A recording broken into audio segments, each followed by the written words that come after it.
ไปพี่น้องมาพี่น้องกินข้าวนำกันวันนี้ได้ซุป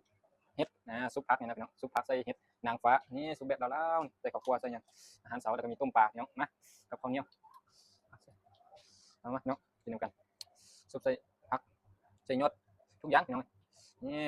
ยอดมะอื้อพี่น้อง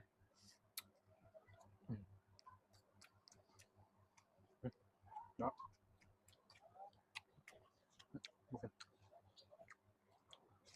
มาพี่น้องกินข้าวเช้านำกันช่วงนี้กำลังฮิตซุปผักพี่น้องนี่ซุปผักใส่เห็ดนางฟ้าต้นมะอื้อ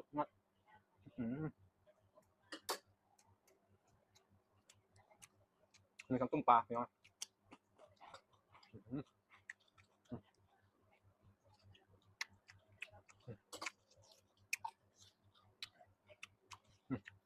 คำนี้ง่ายๆตัวๆแล้วพี่น้อง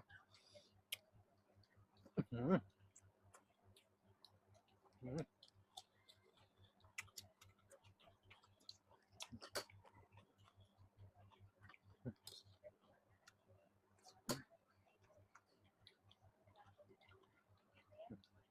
วเหนียว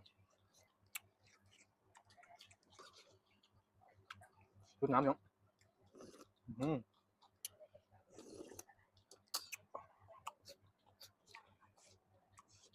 ใส่ผักกาดสมนะพี่น้องเอ้ย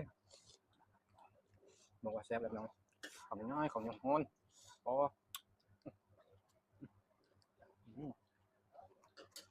ชุดน้ำ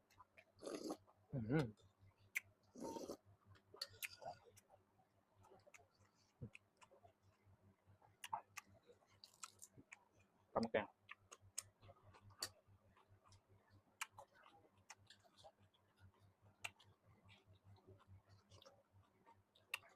นานเลยพี่น้องเอ้ยไม่ได้กินซุปผักกินคำง่ายๆเลยดูเขาโน่เป็นนางฟ้า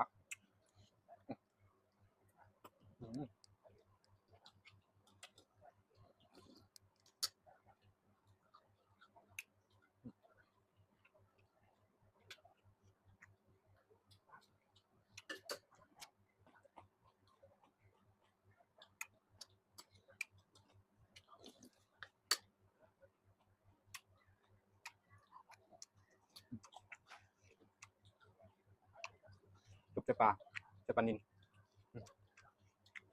ผมคำง่ายๆเลยนะไป